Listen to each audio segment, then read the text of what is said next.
嗨，大家好，我是坦平叔。今天是2025年3月10号。这一期咱们继续聊聊俄罗斯入侵乌克兰，看一看乌克兰战场上又有什么变化。今天是俄罗斯侵略乌克兰的第1111天，也是乌军进入库尔斯克的217天最近美西方俄罗斯的媒体都在报道库尔斯克地区俄乌双方战斗进入白热化一度传出乌军大部不是被切断，首尾不能呼应，要么就是被包围，一会儿是6500人乌军被包围，又说1万名乌军被包围。这个说法比较多这个俄军利用特朗普停止军事援助和情报支持发动猛烈攻击，企图消灭乌克兰这个进入库尔斯克的军队甚至这个俄罗斯和朝鲜的联军利用天然气管道企图渗透到乌克兰部队后方，也就是苏贾市准备玩这种地道战但在乌军坚决的打击之下，这100多名俄军部队被击溃，80%被击毙。但是战场的困难咱们是可以理解的，可以想象，就是说这个首先是俄朝联军现在加大对库尔斯克的这个进攻要在俄乌会谈之前，对吧？要拿下库尔斯克，这个可以理解就是他们有这个想法，一定会加大进攻。第二个呢，也就是特朗普背信弃义停止军事援助和情报支持，那乌军的前线肯定很困难虽然有英国、法国、德国这个情报支持，但我们就是普通人换个手机，你从安卓手机换到苹果手机，或者苹果手机换到安卓手机，你都有不适应的时候对吧？还需要时间适应的，所以这个给乌军造成很大的障碍和困扰，给乌军造成压力。有传言说乌军恐怕在1-2周之内就要撤出库尔斯克，但是目前乌克兰方面没有这个说法。这个乌军总参谋部披露库尔斯克最新状况，说乌克兰空降突击部队正在全力清剿俄军破坏小组，这些俄军特战人员通过废弃的天然气管道潜入俄罗斯库尔斯克州苏贾地区的外围，企图建立据点。这个乌军已经放出了视频这个大家自己在网上可以看到乌军总参谋部的通报强调，目前俄军特种作战部队正被持续定位、锁定并歼灭，敌军在苏贾地区遭受重创。实际上这也暴露了这个俄军在前线推进受阻后企图用这种地下渗透战术来达到目的，用这种非常规的手段突破乌军防线，而乌军是通过空地协同作战，成功的遏制了此次特种渗透作战，展现出乌军对复杂战场态势的快速反应能力。这个乌克兰武装部队总参谋部还表示俄军在库尔斯克方向发动了12次进攻。根据乌军方消息称，乌军已经动用了预备队，库尔斯克地区局势仍在乌军控制之下。这个俄罗斯方面怎么说呢？3月9号，俄国防部军事政治总局副局长，就是那个阿赫马特特种部队指挥官阿劳基诺夫，也就是那个抖音部队的这个总指挥官他在电报平台上宣布这个已经消失了几个月的这个总指挥官呢，他说俄军已在库尔斯克州转入全线大规模进攻。俄军3月7日进入苏贾，从北部越过边境进入乌克兰的苏梅州。这个美国的纽约邮报7日报道，他说在库尔斯克作战的乌军近期透露，由于进出该地区通道受到限制，乌军可能会在2周内放弃在库尔斯克的行动这个特朗普这个背信弃义之后助纣为虐导致乌克兰战场局势越发复杂，乌军的压力是现在越来越大。但是乌军在顿巴斯也发起了反攻，而俄军则加速收复库尔斯克。近期统计显示俄军在顿巴斯行动放缓，转入防守态势，但在库尔斯克地区却加速推进。乌军控制区仅剩350平方公里，占库尔斯克州的 1.2%。与此同时说乌军在顿巴斯攻势虽有进展，但库尔斯克的防御越发艰难。分析认为，俄罗斯可能采取避其锐气、击其惰归的策略，即耐心等待乌军士气下滑后再给予致命一击。此外，若美国减少对乌援助，可能迫使乌军撤离库尔斯克并同意停火。另外乌克兰方面宣称俄军将被赶出托列茨克，也就是红军村的附近的一个据点乌军第14空降旅和塔夫里亚特种部队耗时3天袭击赫尔松州一个未指明地点的俄罗斯训练场。乌军 F-16 首次发布座舱视频，视频结尾出现了感谢美国支持的字样，也就是这个乌军驱动 F-16打击这个赫尔松俄军的训练场，造成30名俄军丧生。乌军总司令希尔斯基与英军参谋长拉达金海军上将、法军参谋长部长伯克哈德将军以及德军监察长布鲁尔将军举行视频会议，向三国军方高层通报了前线局势变化。希尔斯基说本次会议重点讨论了乌军当前急需的武器、装备和弹药问题。他特别感谢英法德三国军民对乌克兰主权与安全的坚定支持，称这种团结树立了典范。英法德三国军事指挥官均承诺将继续向乌克兰提供包括防空系统、炮弹、装甲车以及军事培训在内的实质性援助。这个最主要的欧洲就是英法德这三国现在要劲腕一起使要拧成一股绳，对吧？要团结起来援助乌克兰，否则这个欧洲恐怕叫大难临头如果一旦乌克兰战败，这欧洲是没有任何安全可言。乌克兰如果战败那欧洲就成了案板上的肉，任由美国和俄罗斯俩摆布。根据媒体报道为了应对这个俄罗斯发动的这个库尔斯克反击战，这乌克兰方面准备这个进行不对称反击。什么叫不对称反击？也就是乌军要攻击克里米亚大桥。这个卫报根据乌克兰海军司令、海军中将他的说法说乌克兰武装部队正准备对克里米亚大桥发动第3次打击。这位海军中将乐观地认为基辅能够摧毁克赤大桥，前2次袭击摧毁了公路铁路结构。俄罗斯人明白我们正在积极讨论第3次行动。有句谚语说上帝喜欢3位一体。实际上这个克里米亚大桥在这个俄军的后勤保障中目前已经不怎么发挥重要作用。也就是俄军对这个乌东前线的支援都是走那个大路桥，铁路和公路系统它已经修好了。那个克里米亚大桥呢，因为前2次被这个摧毁，它那个铁路桥好像一直就没有恢复，那公路桥是恢复的，但是俄罗斯这个军火后勤运输主要是靠铁路。但是即便这样，乌军也应该摧毁克里米亚大桥。我在去年我就说了，这个拜登一旦同意乌军用美西方的武器打击俄罗斯重视目标，就是那个风暴鹰和那个陆军战术导弹，那乌克兰应该立马抓住机会，对吧？对那个克里米亚大桥进行饱和式打击，摧毁克里米亚大桥。这个摧毁克里米亚大桥不光说这个军事上的意义，更重要的是对俄罗斯人心理的打击，对地保老人心理的打击，那是难以估量的。因为克里米亚大桥是地保老人执政俄罗斯20多年来一个丰功伟绩是一个标志。你把它炸掉了，就相当于抽了地保老人的脊梁骨。但是我也不知道为什么乌克兰拖到现在都还没有动手，再不动手都晚了。但是现在乌克兰方面放风也第3次打击这个克里米亚大桥，我们拭目以待。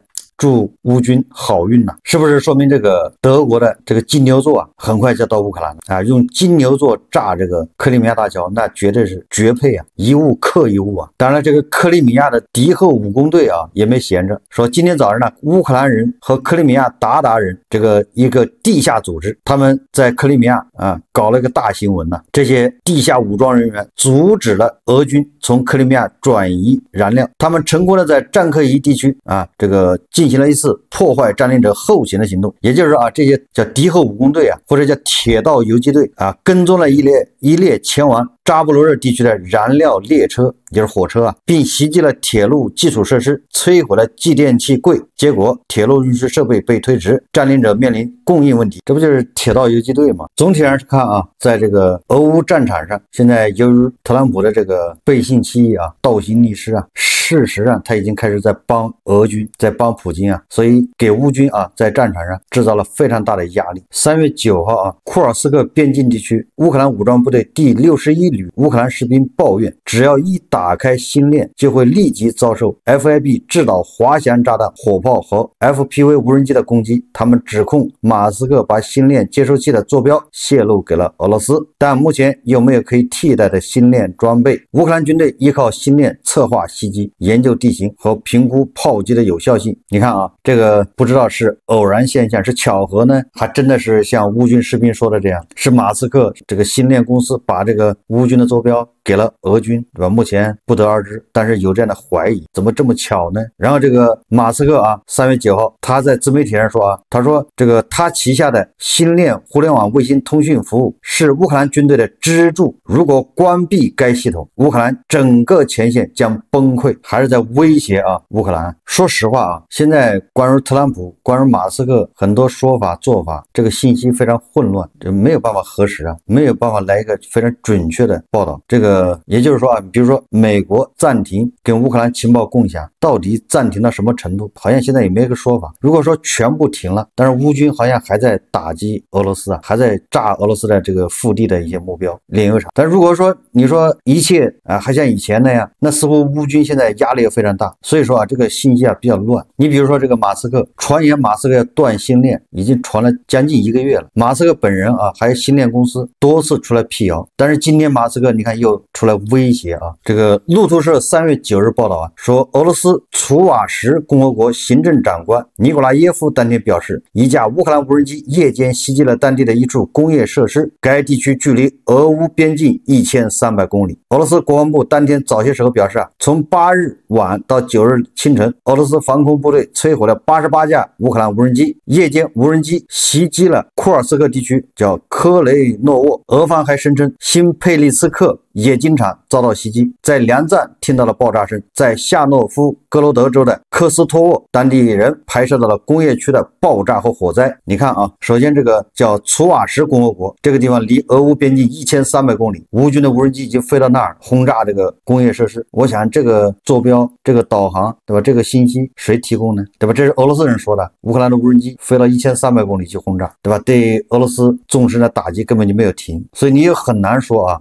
这个美国的情报共享真的就彻底断掉了，也就是说你断到什么程度？这个波兰外长叫这个希克尔斯基啊，他说啊，乌克兰的星链由波兰数字化部支付，每年花费5000万美元。然后他一说啊，如果星链被证明是一个不可靠的供应商，我们将被迫寻找其他供应商，除了威胁受害者的道德问题。实际上这个在乌军啊使用的这个星链的终端一共是2.5万套，其中有5000套是由波兰购买并且付费的，然后送给乌军使用，每年的费用是5000万美金。马斯克如果说啊终止了这部分的服务，那属于违反这个合同啊，违反协议，将承担高额赔偿。最关键的是啊，这样没有诚信，公然打压抵抗者，对吧？为屠夫助力啊，已经成为全世界的公敌。SpaceX 被证明是一个不可靠的供应商，波兰将不得不寻找替代方案。考虑到特朗普啊，现在对欧洲的这个态度啊，对吧？这种合同想终止就终止，想切断就切断。所以这个现在啊，这个德国、丹麦、芬兰、加拿大在内的北约盟友担心，他们买的美制 F-35战斗机投入使用啊，美方也可能会通过切断后勤系统和维护支持，远程瘫痪其空中力量。德国图片报8日报道说啊，有前资深外交官呼吁德国取消价值83亿欧元的与美国的 F-35战机订单。他们担心这个飞机上都装了致命开关，就是美国只要在那一摁，这些战机啊就成了瞎子，就成了聋子啊，就像这个俄罗斯啊卖给菲律宾的布拉莫斯的反舰导弹一样，对吧？菲律宾人只要把那个按钮一按下去，那个导弹就失控了啊，直飞美帝的那个航空母舰。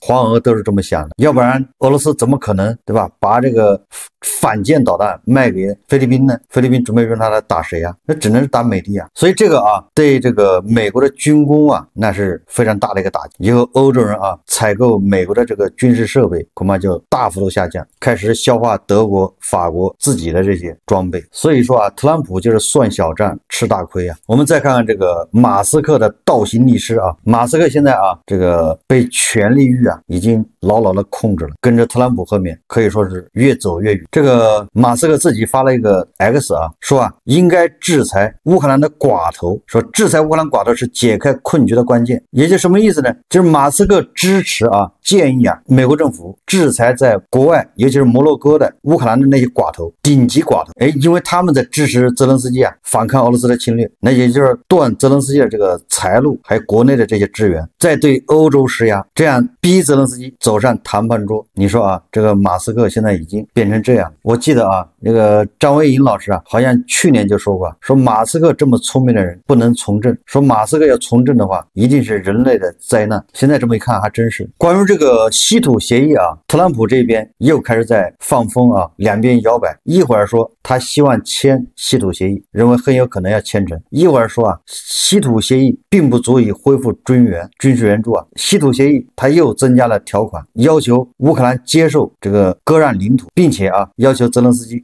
辞职。这又是媒体发的疯啊！他说3月9号，据美国全国广播公司、电视公司的消息称啊，美国总统特朗普已经明确表示，乌克兰与美国达成矿产资源协议不足以成为美国恢复与乌克兰的军事援助和情报共享的理由。据消息人士称啊，特朗普需要乌克兰方面提出额外条件。特朗普强调，他希望乌克兰总统泽连斯基改变和谈方式。特朗普要求泽连斯基愿意在领土问题上向俄罗斯做出让步，并在乌克兰总统选举问题上取得进展。此外，特朗普还要求乌克兰总统泽连斯基考虑辞职。所以这个特朗普啊，对乌克兰、对泽连斯基的打压，那是实实在在，那是拳拳到肉，不是嘴炮了，不是说口头上面、外交上面啊、政治上面给你施加压力，而是来实际的。但是特朗普对俄罗斯呢，到现在为止啊，没有看见他采取什么措施，没有什么打压行为。所以这个特朗普目前啊，确实已经客观上倒向了俄罗斯了。这个泽连斯基不是提议嘛，实现空中和海上的停火，到现在没有得到这个特朗普回应，也没有得到俄罗斯的响应。这个恐怕下周2在沙特会谈，这就是和平方案，先空中和海上停火。但是啊，这个方案啊，这个法国、英国他们都是同意的，他们一致提出啊，现在这个方案得到了土耳其的支持。根据这个媒体报道啊，土耳其总统埃尔多安表示啊，为了在俄罗斯和乌克兰之间实现公正、持久和有尊严的和平，必须建立坚实的外交基础，使交战双方能够坐在谈判桌前。土耳其支持尽快在俄乌冲突中停止空中和海上袭击，以此作为增进双方互信的措施。埃尔多安表示啊，埃尔多安还强调啊，安卡拉认为土耳其应当被纳入欧盟的国防采购和乌克兰重建计划中。他指出啊，对于土耳其来说，参与欧洲和平基金等机制至关重要。该基金的目标是恢复和重建乌克兰，与土耳其共同规划所有涉及欧洲安全的举措，符合我们共同利益。土耳其领导人补充啊，实际上不是冯德莱恩嘛，要搞8000亿欧元的这个国防基金，看样子土耳其人还想认购啊，认购完了之后要在土耳其采购武器，乌克兰以后重建，土耳其要参与。美国财政部长贝森特表示说，如果有助于停火，美国将毫不犹豫地对俄罗斯能源实施制裁。你看看这个对乌克兰实施这个武器，对吧？援助的暂停啊，停止共享情报，他商量都不商量，直接就给你停了。但是对俄罗斯能源实施制裁呢，到现在为止他还没开始。完了这个说，如果有助于停火，那也就是说啊，特朗普可能认为，对俄罗斯制裁没有用，那就不制裁了。所以说啊，这个特朗普对俄罗斯那是小骂大帮忙，表面上恐吓，实际上纵容。彭博社知情消息人士透露啊，这个美国否决了成立监测小组以应对俄罗斯影子舰队的提议，说今年担任7国集团轮值主席国的加拿大提议在即将举行的外长会议上同意成立一个特别小组，负责监测制裁违规行为，重点关注俄罗斯的影子舰队，但美国拒绝了这一提议。在有关海洋问题联合声明的谈判中，美国试图加强对中国的措辞，同时软化对俄罗斯的措辞。你看看啊，已经开始跟俄罗斯勾搭了。不过啊，这个乌克兰啊并不孤单，法国宣布向乌克兰提供新一批1.95亿美元的军事援助，这是法国国防部长说的，包括锤子航空炸弹和155毫米炮弹。斯科努啊还表示，法国将加速交付轮式装甲车和装甲运兵车，这笔援助资金来自俄罗斯冻结资产的收益。英国、德国、日本和法国在内的7国集团承诺将用冻结的俄罗斯资产向乌克兰提供总额高达500亿美元的贷款。日本宣布对乌克兰援助金额提升至110亿美元，成为对乌克兰援助金额最大国家，超过法国成为第1大援助国。日本首相石破茂表示啊，在原有对乌克兰30亿美元的援助基础上，再追加120亿美元援助。截至到目前，日本当局对乌克兰援助金额已经达到110亿美元。日本给的是美金啊，是现金，